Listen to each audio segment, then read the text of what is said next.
Hey, Dev.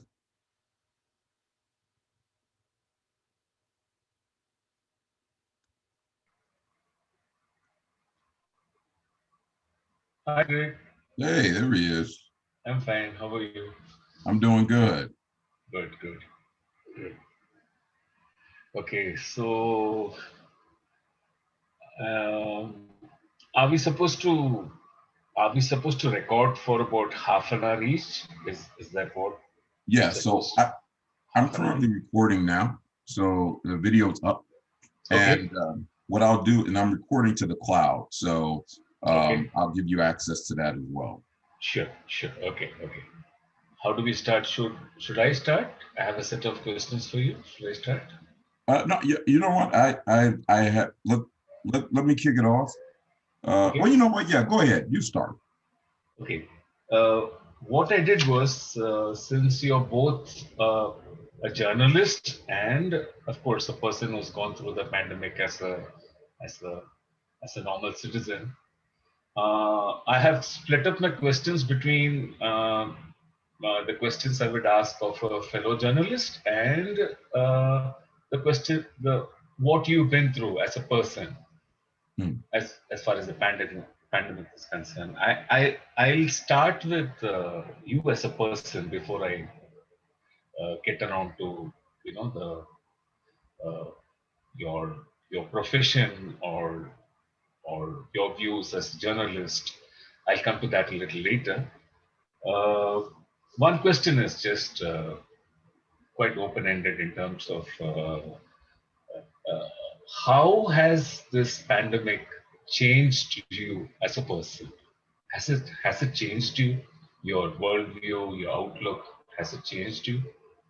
You know, I don't know if this pandemic has changed me. I think what it's done is it's amplified who I am. I'm more, yeah, I've always been someone who is um, vigilant. I've always been someone who's been about integrity. And I think what this pandemic has done is really just amplified my personality.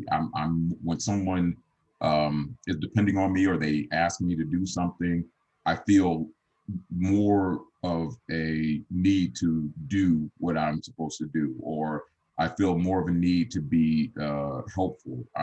So I think that's what the pandemic has done to me is made me more vigilant about who I am as a person and how I comport myself. So you speak in your blog about how much you did for the, the Girl Scout group of yours, of which you're the leader.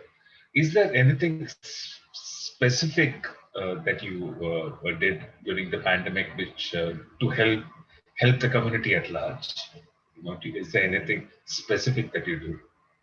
Anything specific that I do to help the Yeah, community at yeah, large? yeah, yeah. Apart from the cookies part, apart from you helping out with the cookies, is there anything else? Yeah. Is there, As a matter of fact, there were a number of things that I did. I think I mentioned in the blog, I volunteered with the Greater Chicago Food Depository through my church. Food insecurity was a big problem during this pandemic, and I think there were some people who um, either were unprepared or just were already having difficulties, and this pandemic didn't help them. A lot of people were put out of work, and I felt a need to do something about that. So, um, one of the basic needs of uh, people is food and shelter, and I knew that I'd worked with the Greater Food Depository in the past. I felt there was something that I can do, and in a way, it also gave me a little sense of normalcy because it was one of the first times that I was able to interact with other adults in the pandemic. Well, we adhered to um, COVID protocols. We remained socially distant. We wore masks, but we were working side by side to distribute food to people who were, less fortunate or got hit hard during the pandemic. So I mean, it was those things, and there were other smaller volunteer efforts, and I used volunteerism as a way to keep myself busy and engaged. Because I think one of the problems that was happening to a lot of people during this pandemic was they felt separated. They felt like, a disconnect. And so that was one of the ways I remained connected to society. Okay. That that brings me to another question in terms of you again in your blog, which is uh, which is quite detailed, by the way. I mean, what you're hidden and your experiences were pretty.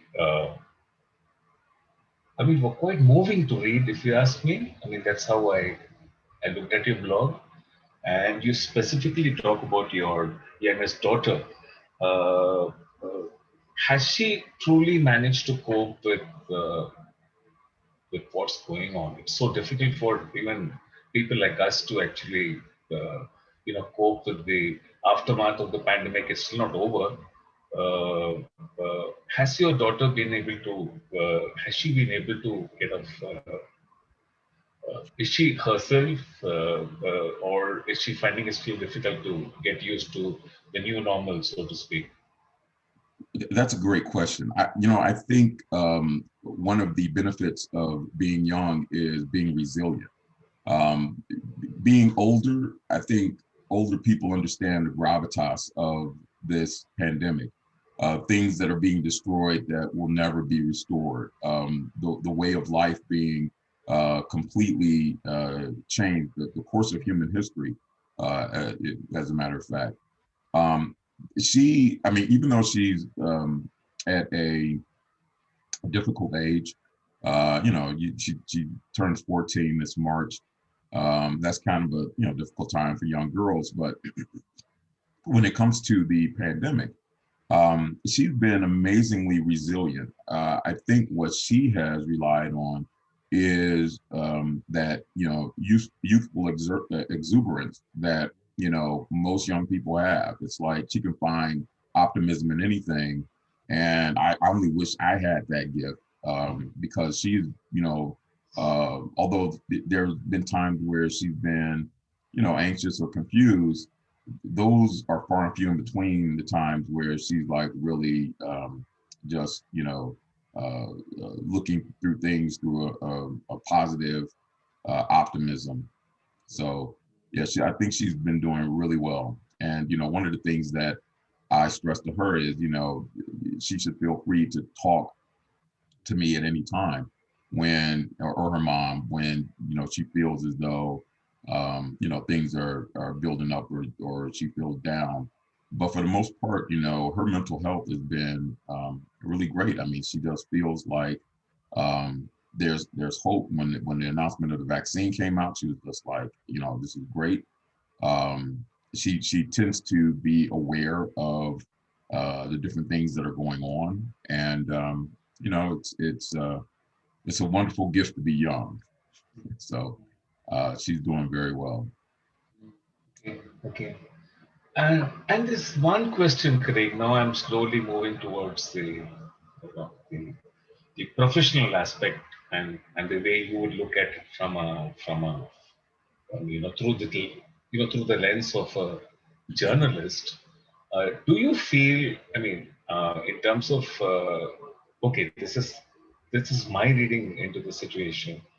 I felt that uh, uh,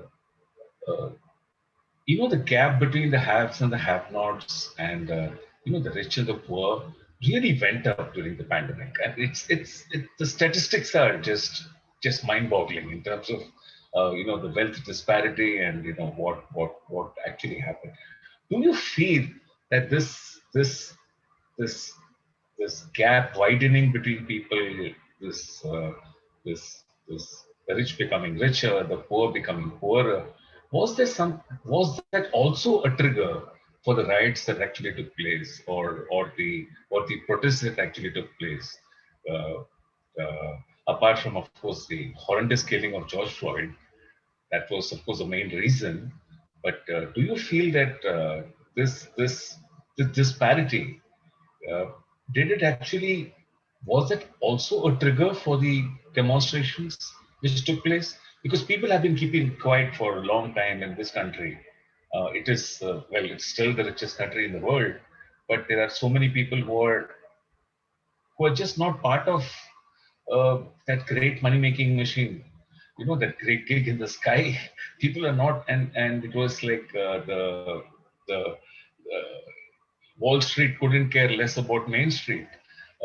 Do you think that all these things also made a difference in terms of how people finally decided that enough was enough, and we have to speak, we have to make our voice heard? I absolutely do. I think that if you look at any major unrest or civic unrest that occurs in this country, it normally is a flashpoint for things that have been building for some time. The assassination of Dr. King that came after the riots, and then you had a flashpoint after Dr. King's assassination. Well, the conditions had previously existed, so things were happening, and there were, a segment of society that, of the underclass, if you will, that, felt like they weren't being listened to, they weren't being taken care of, that you know, the haves were building their wealth on their backs. And there was a book I was looking at, so it was called Winners Take All. And then I can't remember the guy's name. I think it's Anadot. Oh, I can't remember his name, but if I'll look it up and I'll give it to you later. But one of the things that uh, he talks about in this book is that widening disparity and the fact that I personally don't begrudge people who make money and are successful. That's fine. I do think that there's such a thing as a, a a socially responsible redistribution of wealth, because you look at, and some people say, well, isn't that kind of that social democracy or whatever. I said, no, if you think about it, it's like this. um, Jeff Bezos built Amazon. Okay, so he built that company, but he built that company on the framework of the ARPANET, which is the internet. That's what the internet is the U.S. government had a network of computers that's paid for by taxpayers. So Jeff Bezos got the benefit of what we've been supporting and paying in taxes, and he built $1 billion company off of it. So yeah, there's some responsibility. There is equity that the average citizen has paid into this nation, and they haven't received back. And even if you look at the issue of reparations, and then some people go, well, that happened so long ago and that doesn't tie into today. But a lot of companies can trace their wealth and their advantage back to slave labor. That, I mean, that's unmistakable. And the fact that, if I had a company and my company benefited from not paying employees and getting all the benefit, and you can trace that back directly through generations, then yeah, I would have a sizable advantage over anyone else who is in that industry. And if you look at some of the robber barons and the titans of the early 1900s, their wealth, the J.P. Morgans of the world, the Carnegies, their wealth came directly, and in some cases indirectly, but for the most part directly from the benefit of slave labor. So yeah, I think there's a through line between the haves and the have-nots and the disparity that's growing. And when you look at things like the disparity in medicine and healthcare, the disparity in jobs, the disparity in infrastructure, the disparity and housing, they all tie into that. And when you have something like a pandemic come along and exacerbate that, yes, it will, I think it will be a flashpoint, just like any other point in history, and people will act out. It's like how Dr. King said that a riot is how the unheard make themselves felt, is the voice of the unheard. That's Right. what he said. Absolutely. And when we are speaking about reparations, I remember reading this article in the Atlantic by Ta-Nehisi Coates. He makes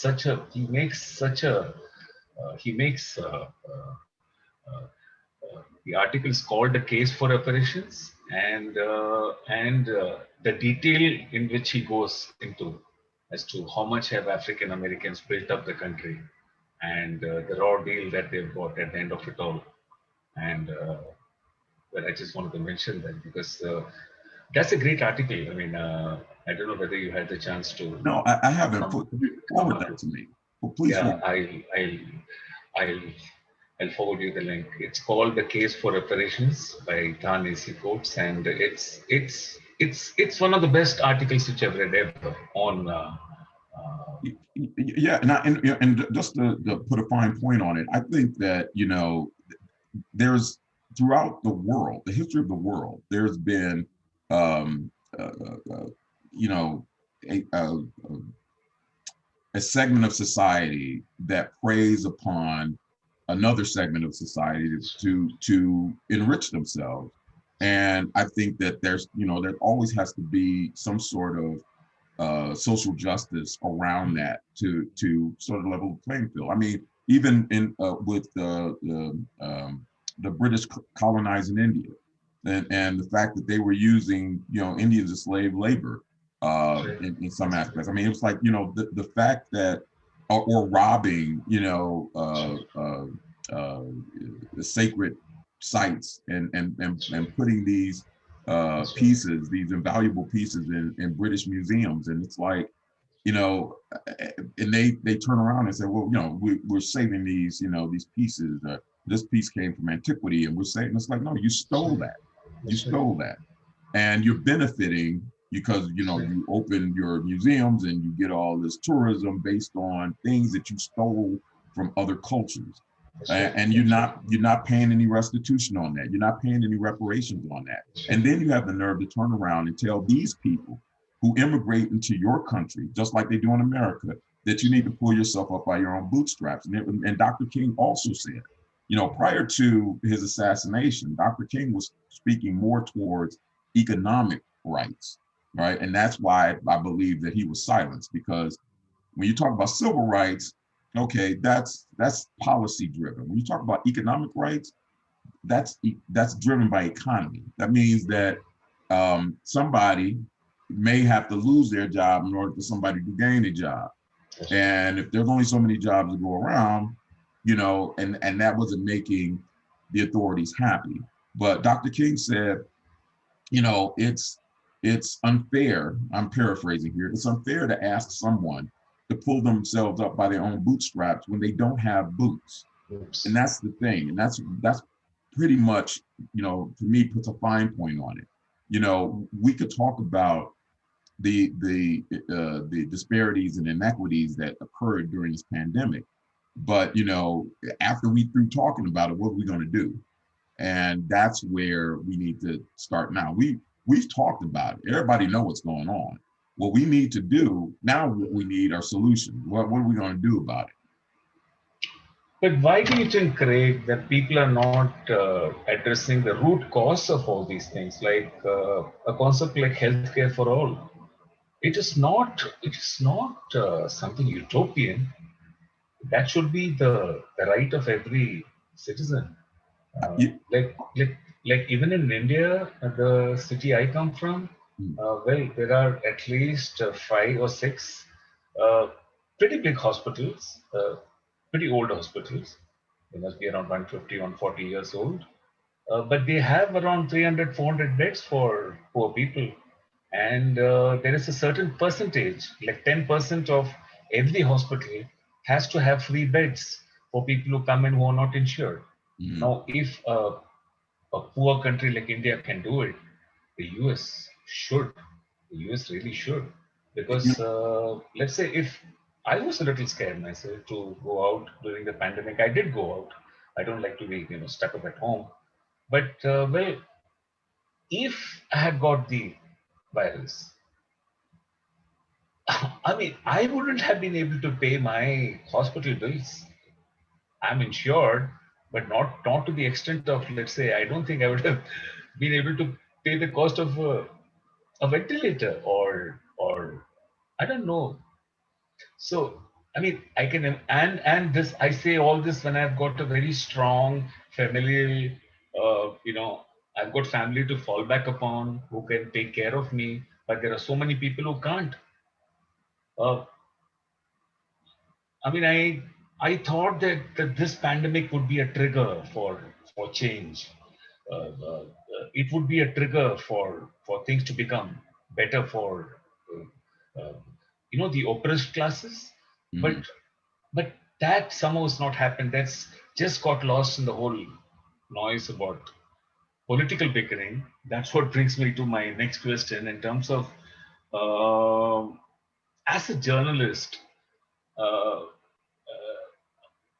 how do you feel the mainstream media? Now I know I'm clubbing a lot of outlets together. I'm keeping social media out of the picture for our discussion right now because that would be far beyond the scope of what we're discussing. How do you think the mainstream media actually handled the virus? Were they proactive? Because I did not observe, let's say, reporters going to China or Wuhan and seeing as to what's happening on the ground, despite let's say, TV channels having the wherewithal to actually send their reporters over to China, to Asia, to see as to what is going on. Uh, all the articles were written by armchair journalists, to coin a phrase. Uh, what do you feel? I mean, do you feel that the fourth estate really did what it was supposed to do? Absolutely not. And I'll tell you why. And I have a very strong opinion about how the media has been covering this. Um, First of all, working in the media industry, we both realize that especially in Western countries, it's driven by ratings, right? Mm. The particularly in the United States, there are I think media is driven to distraction. That's because the audience that they cater to are easily distracted. So you could throw this here, throw that there, you could do whatever, and people will just simply follow the shiny object. This was a situation that required um, a very serious examination. I mean, think about it. This is something that is that will be that is changing the course of world history. And I don't feel that the media or journalists were as studious as they should have been about covering it. I don't. I think that they look. Once again, that's the nature of the business. You look for an angle so that you could get ratings. I understand that, Mm. but there has to come a time where it's like, you know what? Let's set these ratings aside. Let's try to educate these people. The fact that this was politicized, and I know that a lot of people like to point to Trump, sucking the oxygen out of the room. But you know what? He was only allowed to do that because the media breathlessly covered everything he was saying. Why were we hearing about injecting bleach? It's like the fact when he said that, that should have been a non-starter. They should have turned the cameras off and say, you know what? Let's go film something that is serious about this. Let's go, like you said, let's go to the WHO. Let's go to Wuhan. Let's go to the places where this is happening. Let's look at other places, and sometimes they'll get, mainstream media in the United States will point to a perfect point, perfect case. New Zealand, you get a couple of stories about, oh, New Zealand, they're just doing, they're back and they're doing this and they're doing that. And they're only looking at the end result. I would have loved an examination of what exactly did New Zealand do And is it scalable to do in the United States? Now, that would take discipline, journalistic discipline, to actually try to get your arms around that story. There was no interest in doing anything like that. I think that the journalists here in the United States, the mainstream media, were really more focused on playing the foil to Trump and focusing on pop medicine, if you will. And then the other thing that they did was just sensationalize it. For example, it was hard for me to find a source that actually talked about people who recovered from the virus. I would see cases and I would see deaths, but you would never see, like, okay, we got X number of people who recovered, or this million of people. And the thing about it is, I mean, the count that they do, and I think it said 27 million. I don't even know what the number is anymore. But that's the number of people who got the virus. That they don't take numbers out when people recover. It's all about sensationalizing the pandemic because that continues to sell. I mean, it's the same thing what happened in the election. It was based on voting patterns, previous elections. That election could have been called the night of the election. Yet CNN was doing such great numbers. They decided, okay, well, let's be really cautious. You know, when you're talking about segments of Fulton County, which is predominantly African American, and those votes aren't being counted, there was no way in hell Trump was going to close that gap. Yet they wouldn't call Georgia. And the reason why they wouldn't call Georgia is because it kept people watching, right? And I told some people, I said, and I predicted this, I said, they're not going to call it election night. They're not going to call it Tuesday. They're going to call it Saturday. And the reason why they'll do it on Saturday is because normally, as you know, Saturday is that's the end of the weekly news cycle. So if you want to keep people watching, you announce early on Saturday, hey, guess what? Joe Biden and Kamala Harris won.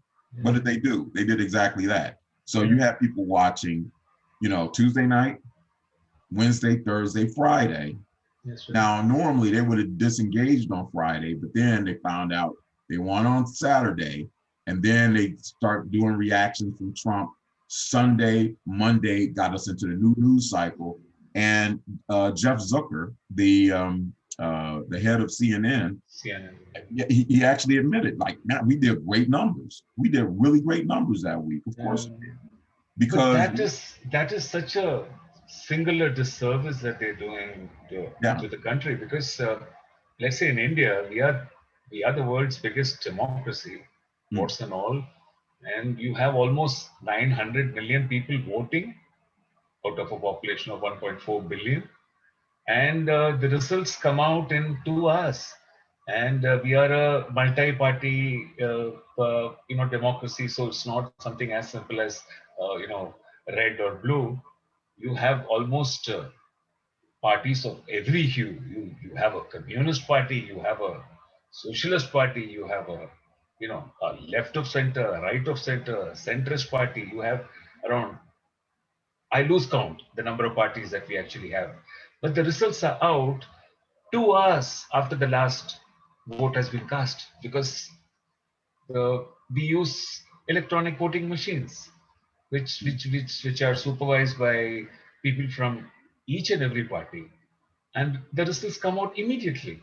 It's almost an hour or 2 hours is what it takes for the results to come out. So the nation doesn't have to be on tenterhooks, waiting and seeing as to like who is going to be next. It should be so much more easier in the United States, but that's actually a function of our political system as well. So I mean, you have media that is basically sensationalizing an electoral process that's stuck in the 18th century, right? So it's like, the way that, for example, not only is it arcane the way that they count votes, but it's like once you declare a winner, now you got to wait 2.5 months to take office. Why? Why do you have to wait so long? Yeah. It's like, you get elected in November and you can't take office till January. I mean, I understand there has to be a transitional period, but it doesn't have to be 2 months.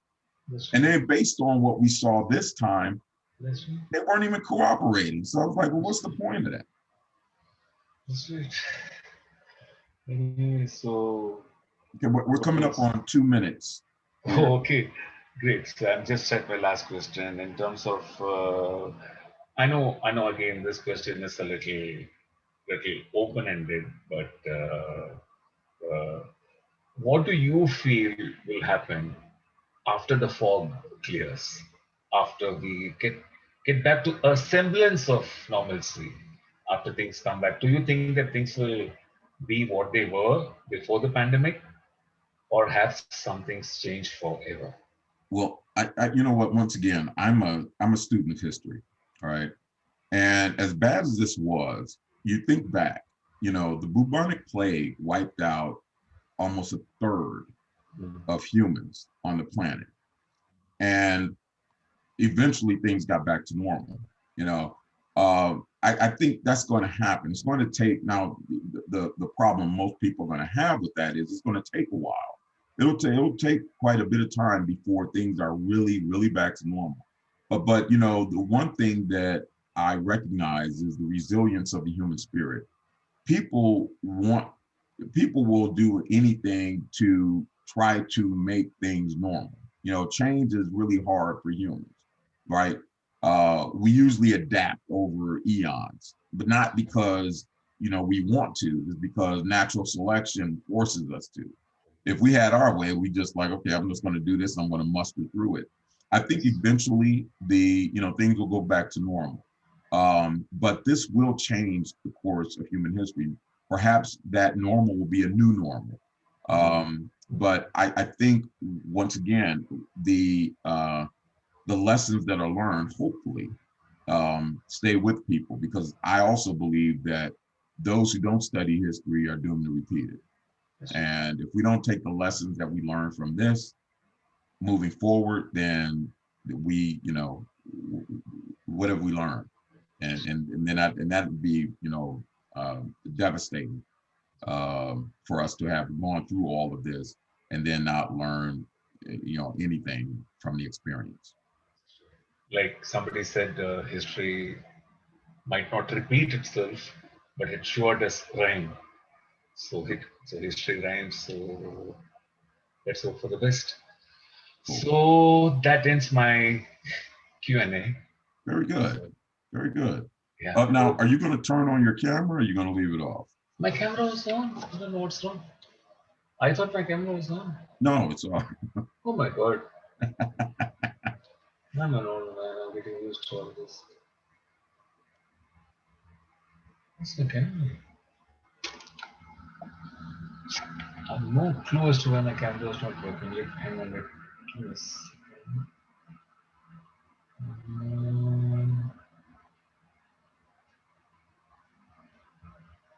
Okay. There you go. There I am.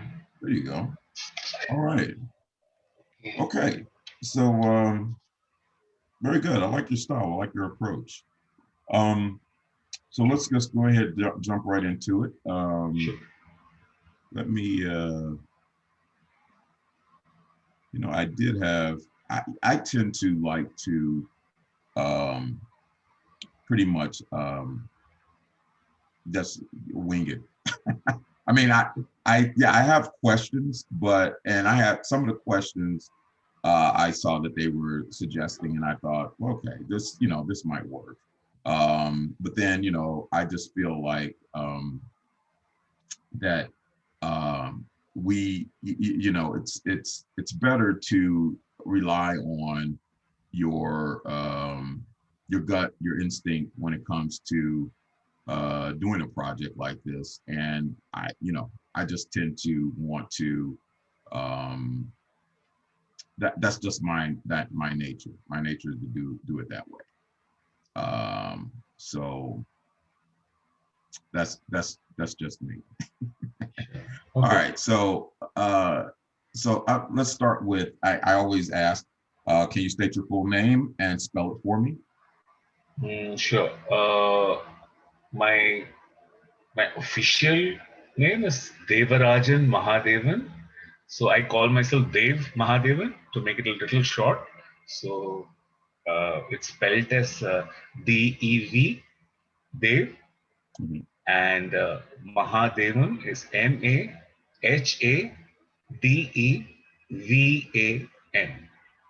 Good. That you should have got from my this also my Yeah. main I identity. always, It's a it's a huge name. We Indians are like it. It means Mahadevan means great god, and Devarajan means king of the gods. So oh, I'm both the great god and the king of the gods. So cool. that's How a long have great. you, how long have you, I've been yeah, how long have you been in the United States? yeah, that's what I. My first trip was Vegas because I had come here for a program. Sybase was having a program, so I came here to interview a few, head honchos from Sybase, and that was my first. That was my first trip to the states, and then after that, well, I've spent around 6 months at St. Louis, 6 months in Dallas, but that is when I used to because there were some problems at home, so I had to come to take care of my sister. Hmm. So that's it. So I had to quit my job and come over and go back. Sometimes I used to work remotely, do my Indian editing work from the United States. Uh, but it was more of a, you could call it a mini sabbatical, so to speak. So that's what I done. So I've been in Chicago for the past. It's been 4 years Okay, for because you. I decided to come back to school, and I decided to go back to school, and because I just felt that I had it. I As a journalist, I felt that my profession is really not going anywhere, Hmm. and and newsrooms are just shutting shop across the across the spectrum in Yeah. terms of Yeah. and I'm from Mumbai city, which is one of the biggest cities in Oh, you're from India. Mumbai. Yeah, I'm from Mumbai. Yeah. Okay. So, but I'm sure you get tired of the Slumdog Millionaire references, right? no, I know that really doesn't stand for. I mean, I don't really watch any movies to do with India or even Hindi movies for that matter. I I don't know. I really can't. I can't drag myself to watch whatever my country throws out. But yes, And yes. so, Parts of Slumdog Millionaire are true in terms of there is a lot of filth. There is a lot of that's how we are. But there was an article on NPR. I read NPR more than okay. listen to it because Well, it's you listen to NPR that because well, you're first of all you're a journalist, correct? that's right. Yeah. All right, and are you currently working in No, journalism? currently I can't because my student visa doesn't allow me to work. So Oh, so I've just been reading and doing nothing else. And so so that's the reason why I decided to become a historian because I said being a journalist is, I don't know whether that's going to help me hmm, because I can see the end coming because people have already started giving away lots of news is given away for free. There are ah, so many websites which are like name it Reuters, AP, Bloomberg. I mean, I can go on and on and on. I mean, just taking a look at Google News gives me all the things that I want. If I want, oh. entertainment, I mean, I watch TV channels. So, so, Well, so that's let me ask you something. Let me ask you something. shit. Can you briefly contrast your life in India with the United States? What's some of the biggest differences? The biggest difference I feel is despite the fact that there is a lot of people are materialistic in India, people do place a premium on the amount of your net worth and your money and all that. People do that, but it's not as bad as this country Hmm, because Well, I move around with, let's say, $5 in my pocket, or $4, $10 in my pocket. That's the kind of money which which my brother-in-law gives me, and that's what I move around with. And I know how difficult it is for me when I, let's say, take a walk down the loop, and when I look at all the stuff around me, because I'm used to spending, Right. but I don't even have a debit card. I mean, so what I feel is that uh, uh, there's there's too much of crass materialism in the United States, and Mm. people somehow don't care for. I have spoken to people who've been, who are panhandlers. I go up and talk to them. I give them $1 if I can spare $1, Right. and I speak with them, and that's the only thing I can do apart from giving blood. I mean, which I do whenever I can. That's the only thing I can, do to Well, give back to this place.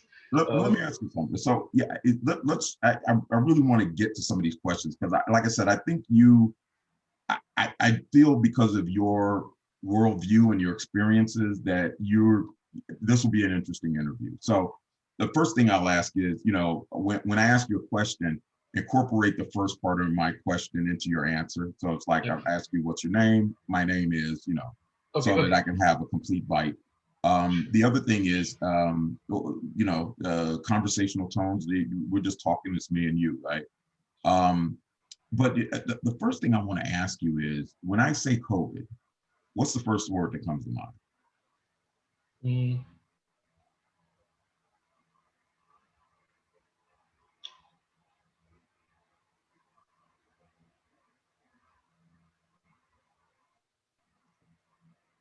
Craig, that's a very difficult question. Very, very difficult question because it throws up that the term COVID throws up a lot of things to me in terms of I'll tell you what, I would say. let me rephrase it. Let me rephrase it. Give me the first three words that come to your mind. mm, I would say destruction. I would say uh, sickness, uh, and I would say hope. Mm, that's very I good. would say hope also. Yeah, I would say hope also. And that's interesting because you have it's running a full gamut of emotions. When did you first hear about the pandemic? I mean, you were already over here. So when you first heard about the pandemic, where were you? Uh, I was here. I was with Roosevelt midway through a course, and we had to stop the course, and we had to, we were just told that this particular thing is happening.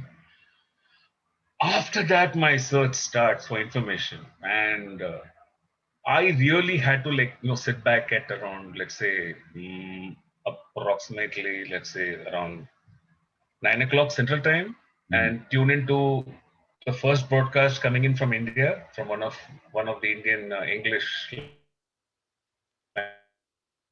language channels, and then I used to get a much Mhm. better picture of how things are happening, because they were reporting like this particular thing is happening, and it could be dangerous, and they were trying their best not to sensationalize the whole thing. I mean, they were trying to, because they knew that something was bad, because China is our neighbor. I mean India's neighbor. So it's like talk the spread. So we knew that something was amiss, and but from I couldn't get information from any US outlet. The New York Times to a certain extent, but still it was, like we say in journalism, it was below the fold. So it was like, Well, you let could me you let me follow up with that because and don't forget try to incorporate my question into your answer. Um, when did you understand the gravitas? I mean, I think that's the thing. When people first heard about it, I mean, when I first heard about it, there was something planted in the back of my mind. But then there was a time when I understood fully what this pandemic meant.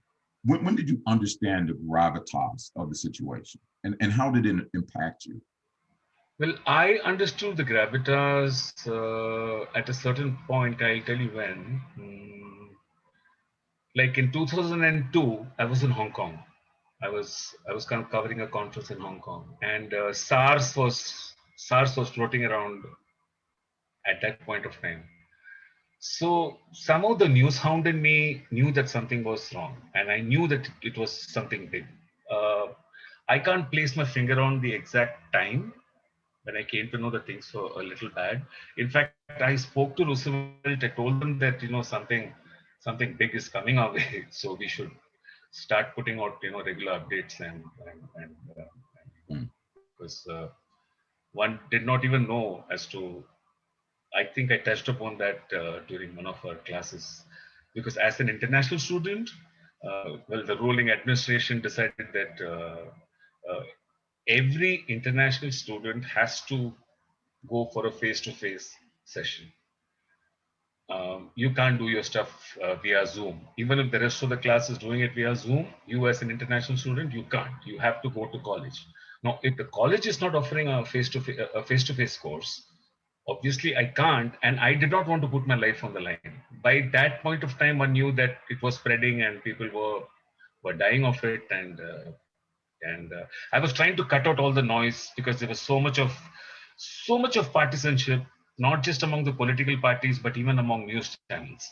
I mean, I lost my faith in journalism after coming to this country. I know I digress, but the pandemic has really made me lose my faith in American journalism. I Well, mean, it almost seems like an oxymoron, no, American journalism. but that's an excellent point. So if you were losing your faith in a vocation you worked in, who were your primary news sources, and why did you trust those news sources?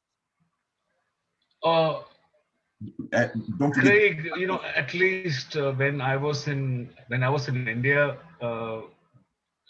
well, I've been one of my stints. I know I'm answering your question in a kind of a roundabout way. There's this Well, publication called first the of all, Indian well, Indian. Sorry, please, Dev, could you please, add? please. Could you remember add my question in? So, Sure, sure, sure. go ahead. Now, when you're looking at news sources, I don't find. I know it's a sweeping kind of an answer, but I don't find any news source in the United States credible. Everybody has got an agenda. Now, I'm not saying that, let's say, English language publications in India do not have an agenda. They do have an agenda. And but the problem is there are a lot of mainstream outlets which don't have an agenda. Let's say when I was news editor with the Indian Express, I could decide what to print, and I didn't have anybody breathing down the back of my neck. I didn't have a, let's say, a Zucker telling me what to do, or a Murdoch telling me that this is what is supposed to be taken. So uh, I feel is the same question I asked you. Uh, the fourth estate, the media, we are supposed to be in a calling. It let us down, and my faith in journalism is lost. That's why I always make this vehement statement that says that the fourth estate in the United States is dead. Mm. It's dead. I hope it can be resurrected. I don't know. These things do happen, but Well, let's move off about your vocation. Let's talk about personally what was going on with Dev. So, take me back to, we're now in the middle of the pandemic. We know that it's destructive. It's ongoing. There doesn't seem to be any relief in sight. What were your emotions? Were you afraid, angry, frustrated, confused? What was going on with you? What were your emotions? no, I became more at ease with myself because when you start looking at life from the perspective of death, when you know that the end is always near. It could be either tomorrow, it could be the next second after I finish this interview, or it could be 20 years down the line. I don't know. So my mortality is something that really hit me. Hmm. Uh, I realized that, well, I might die from the virus because I'm 52. My sugar is on the higher side. I used to be smoking cigarettes. Uh, Mm. got to make that clear. Smoking cigarettes still uh, 5 years back, and I don't come from a you know a very rich background. My father, who's in India now, he's been a he was a central banker. He was working for the Federal Reserve of India, which is called the Reserve Bank of India, for around 50 years. So we didn't have a problem as far as food is concerned. And but there was no entertainment.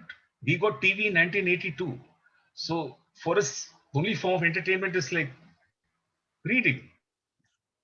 So it didn't make a difference to me at all because I just went to the library before it shut down. I picked up a lot of books because they told me that there's going to be no fine. I can hang on to the books for like whatever time till they open. So No, I picked up a lot of books. I went on. I've made myself, and I started. There is this place called Catherine Woods, which is very close to my place, which is a forest preserve. And I used to take long walks, like walk for around 1 hour, 2 hours, and then come back. And I just felt that I became more of an island. I was always an island in Chicago because I've come to the city I came to the city at the age of 47, 48. mm. It's too late to form a social circle and friends and of course, since I'm not working, I don't have any colleagues with whom I can speak with. Wait a minute. So are you saying that since you've been here, you don't have a social life? Absolutely none, because I've found, well, it's always been I'm the oldest guy in class, and well, I'm the guy sitting at the front bench and getting his good GPAs and all that. But then, well, it's a little difficult when you are trying to interact with people who are 18 and 19 years old, who are as old as what my daughter or son would have been if I was married. So so I've always been alone in this place, and it's been my idea of fine dining is chipotle. I mean, that's the only thing that I do. I just go, I just and and that's about it. And so I've become more of an island. I started thinking more about where I'm heading. You know, And you seem very comfortable in the fact that you're solitary. But let me ask you something. When you initially confronted your mortality, I thought that was interesting. When you were initially confronting your mortality during this pandemic, was that stressful to you? no, actually not, because I don't know. I am an agnostic. I really don't believe in a particular faith in terms of organized religion and all that. But maybe it's because of my upbringing, which says that after I die, I'm going to be born again. I'm going to be resurrected after I die Hmm. because I may take a different shape, form altogether. But death is not the end of everything. There's Hmm. life at the end of death. So, in fact, I wanted to touch upon that when you were speaking about when I asked you this question about um, destruction, the things that come to my mind when I'm talking about the pandemic, destruction and things. In Hinduism, the religion I was born in, the Hmm. Lord of Destruction, Shiva, who's also called Mahadevan, by the way, that's one of my names. The Lord of Destruction, he destroys to create. So the Ah. pandemic might be a phenomenon which actually is destroying a lot of things to recreate something. We understand that borders are just, let's say, cartographic lines, and we understand that we are the same. It goes a little bit more beyond saying that men are equal. It says that it's you and I are the same in terms of the spirit which is there within us is the same. Yeah. And so, sorry, I'm becoming a little No, philosophical now. I follow you. I So, follow you. But here's what I would like to know. Because death is a fascinating subject to a lot of people. And speaking of death, Do you know anyone who got in COVID? Do you know anyone who died from COVID? No, not thankfully, no. But I'm a little worried about my parents because my dad is 80. He just turned 80. Jan 30th, he turned 80. And my mom is around 76. Hmm. But well, they are insured, uh, and we have a very good hospital close by, to a place in Mumbai. But I am a little scared in terms of. But luckily in India, now I'll go back to the NPR article I spoke about. The cases are coming down drastically, and they attribute that to a lot of things. Well, they don't talk about the fact that India runs the biggest vaccine institute in the world. Hmm. We make 60% of all the vaccines in the world. Uh, Interesting. and the COVAX vaccine, which India is making, is going to be given to the WHO, and a lot of developing countries are going to source their vaccine from India. We are going to give 300 million shots first, and then give the rest, distribute the rest to the rest of the world, to the rest of the developing world. Well, it's Uh, funny. It's funny you should mention that because my next question is: it sounds like India's government got their act together. How would you rate the U.S. government's performance during this pandemic? Craig, I feel the biggest problem is you almost have an alphabet soup of agencies controlling the whole thing. You have the CDC, you have the NIH, you have so many other things. Private enterprise can do only so much and nothing more. And I say this as a person who's worked for, let's say, PepsiCo India for 5 years. I used to do export marketing. I used to sell PepsiCo concentrate to Cork, Ireland, Oh, Pepsi, Pepsi paper cups to Moscow. So I did all that till the year 2000. 2000 is when I decided to just walk away from being a suit, and I said, no, I'm going to be a journalist. So that's why I'm a journalist. So I feel that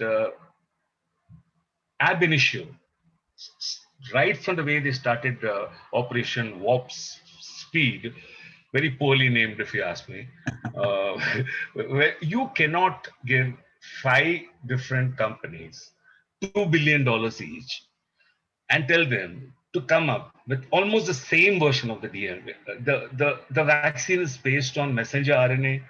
Uh, it's made using a gene editing tool called CRISPR. Well, every pharmaceutical agency which is coming out with the vaccine is coming out with the same vaccine, with nothing else. Some of them are saying that find two shots and one shot. They would do that because they want to ensure that their patent stays for some time. That's what they're doing. And it's like 10 billion down the drain, 12 billion down the drain. And the CDC has to give them emergency approval. They take 1 month to approve one vaccine. And then after that, if you look at the way the states are made, well, you have the Commonwealth of Pennsylvania, you have the Republic of California. right. Craig, I don't get it. I just don't get it. You Well, let me can't ask you. have the Attorney General and the Surgeon General from different parties fighting with each other. And then each state deciding that this is how we are going to go about doing our vaccination. Somebody will be in 1B or 1C or 1Z, and somewhere else you're saying it's first come, first serve. Someplace else there are no vaccines at all. Well, let me I ask you give up. something. Let me ask you something. Will you take the vaccine? I would, because, like I told you before, I'm I'm really not scared of anything in terms of see, the fear of anything is fear of death. I'm not really scared of dying by taking a vaccine. And coming back to that NPR article which I described some time back, it speaks about, at least it touches about one thing. Indians have very strong immune systems, very strong immune systems. Well, I drink water. I have never had bottled water my whole life. I don't believe in wasting plastic, despite having worked for PepsiCo for 5 years. I don't drink bottled water. I drink tap water. Tap water in Chicago is potable, and it's of course I know the problems with drinking water in other places in the country. I don't want to touch upon things which are. How long do you? No, I'm Oh, talking about Flint. I'm talking about Flint. I right. mean, when I first came to know as to what's happened in Flint and why is it continuing, I could somehow not watch the documentary because Right. water is something so close to us as human beings. But anyway, But so the NPR article says that we have strong immune systems. I've got strong immune systems. I've always worn a mask when I'm stepping outside. I don't believe in not wearing a mask, and I've done things like breath control. So suppose I'm in an elevator with a lot of people inside, I hold my breath for 2 minutes. It's okay. I don't. I'm okay, and I don't have dependence. So even if I pop it tomorrow, nothing is going to happen. well, let me ask you, what do you see for the future? How is this going to play out? That's the same question you asked me. Is there hope for the future? Will this end? How will this end? What I thought, maybe I was being too much of an idealist. I thought this pandemic will will make countries come together, will will will make us a global village. Sorry to mouth a cliche, but I thought that would happen. I thought we would become closer as people, but that's not happened. People are becoming more xenophobic. Uh, I can feel that. I can feel that. And Craig, when I wear a mask and walk around outside, a lot of African Americans think that I am African American. Because I don't look Indian because I'm around 6'1", and I used to work out. I've stopped working out now. I should start working out again. I I used to take care of my body pretty well, but I can see the way I'm treated. I didn't know that the color of my skin is going to make a difference. Despite all that you hear about India, the caste system, this and that, but as far as the color of my skin is concerned, I look like the other people Hmm. everywhere on the on a train on because I don't have a car, I don't have a motorbike. I'm a I'm a bike guy. I'm not a car guy, but I can't afford a motorbike here. So I had to take the blue line and travel. And I've had people getting up when I go and sit next to them because they're white, and well, they think I'm black, I'm brown, and whatever. But I didn't know that, and not in Chicago. Please, Dallas was better 6 years back. Dallas was better than Chicago.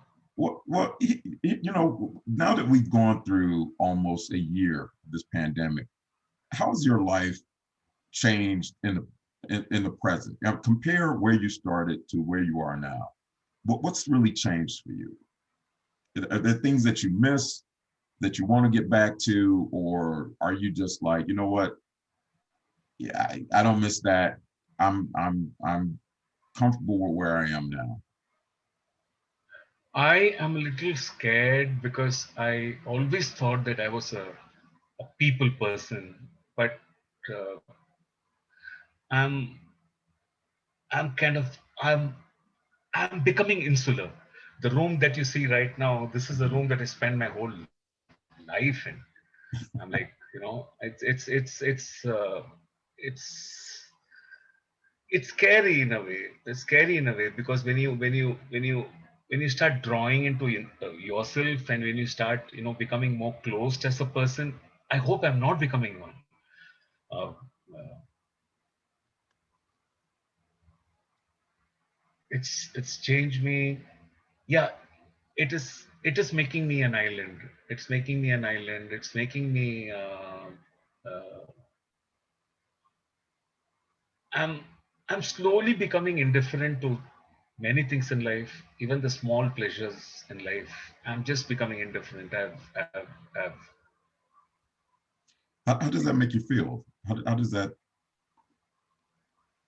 make you feel? maybe I don't know. Maybe Craig. Maybe it's good that it's happening because then if ever there's a point in life when I don't have anything at all, I'm not going to miss anything. I'm That's not true. going to miss anything. Even if I don't have relationships, like if I don't have a family, if I don't have money, if I because let's talk about money in terms of I never had a problem with money when I was in India because I was doing pretty well as a journalist. Mm. In this country, I don't have money, but now I'm used to walking around with like $4 in my pocket. I mean, I don't waste money even by. I don't catch a bus. I walk around. I don't know, 5 miles, 6 miles to Cumberland Station, which is the closest station here on the Blue Line, and I catch a train and I go to wherever I want to, Jackson, get off and go to Roosevelt, come back, and I don't spend because I can't spend. You know, So well, all okay. all these mundane things in life are are things that you when you when you stop becoming attached to all these things in life, maybe some higher power is I don't know, Right. I trying to understand. tell me something. I, Can I you have tell me one, something I have anyway? one last question, and that'll wrap us up. So we had a flu pandemic in the United States about 100 years ago. Hmm. What would you tell somebody 100 years from now about your life during this pandemic? What would be your message to the future? Like if I put down my thoughts in a time capsule or something and Absolutely, yeah. something like that. Well,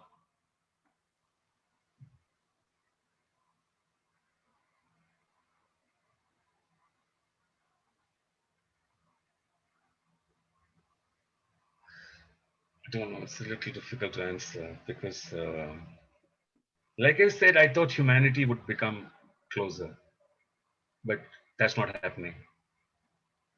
The the rich are hoarding it. The poor are losing more. The rich countries are hoarding the vaccines. The poor countries are not getting anything. We're talking about places like Africa being vaccinated by the year 2025 is what people are saying. How can rich countries do this at this point of time? And I hope humanity survives for 100 years. But at the rate at which we are going, I don't think my time capsule is going to make a difference. It's going to be read by, I Wow. don't know, Yeah, not, you know what? not, not Earthlings. I don't foresee a future for humanity for more than 50 years with everything, global warming and the virus is mutating. I Yeah, don't want to sound like a doomsayer. And the no, virus is mutating. At last count, we are talking about 4,000 mutations. The spike protein is changing. Your vaccines will not make, they are not making a difference to the South African uh, version of the virus, variant of the virus. The vaccines are not working. But people don't want to write about it because the moment you say that, let's say AstraZeneca's vaccine is not working, the stock goes down 30%. So people right, don't want that to happen. So people don't write about it. right. So journalists keep quiet. So Yeah. AstraZeneca is lucky. Their market cap stays the same. So 30 years more, 20 years more, it's been a good world. That's what I want to You say. might be right. I mean, like I said, the thing that I said that, that's why we have so many vaccines because it's a profit motive for these companies.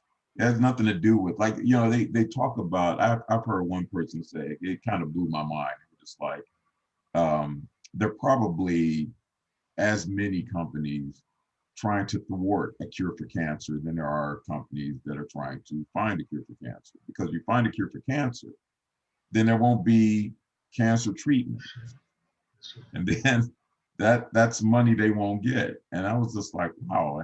First, I was like, when I first heard that, I'm like, that's kind of cynical. But it made sense because when you think about how things are developed and how things are rolled out, it's like, you hate to think that about, like you said, I'm a believer that when it kind of hurt me when we when we entered this pandemic, I thought that it was going to galvanize people, similar to what happened around 9/11. I mean, like I said, and even though that was kind of superficial, at least there was an effort for people to say, you know, we're coming together. This has been politicized from the start. And then it's like these companies just saw it as this is a good way to make some money. So let's develop these vaccines, and government's going to throw a whole bunch of money at us because they're desperate to get a solution, and we can just make all this money. And now, like you said, they got that is exactly what Pfizer BioNTech did. Now Pfizer is an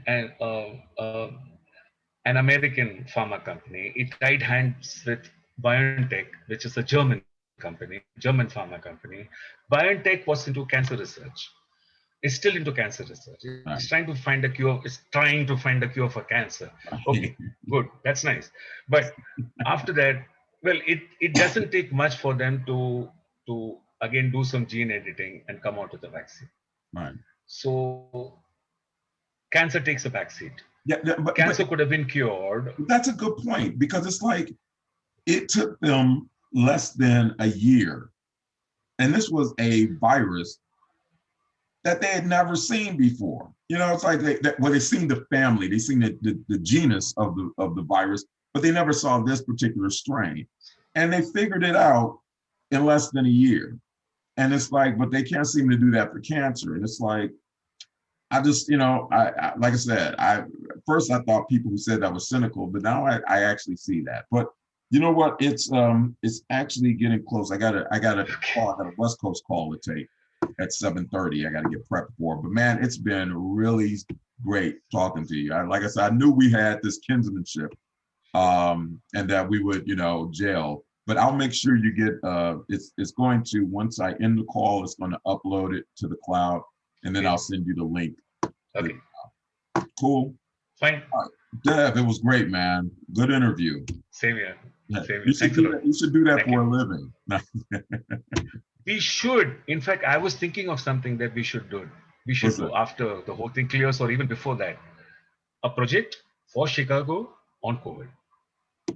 And we don't have to get a lot of people into the picture. We should do it, of course, pro bono. I can't. I'm not looking at. I'm just looking at. Okay, I'm breathing the air of Chicago, so there's something I give back to Chicago, apart from the blood that I do once in a while. So some project we do for Chicago together. Let's talk about that. Yeah, like afterward, then we'll talk about it. Okay. Yes. All right, my friend. Have a good night. Thank you. Thank you. Good night.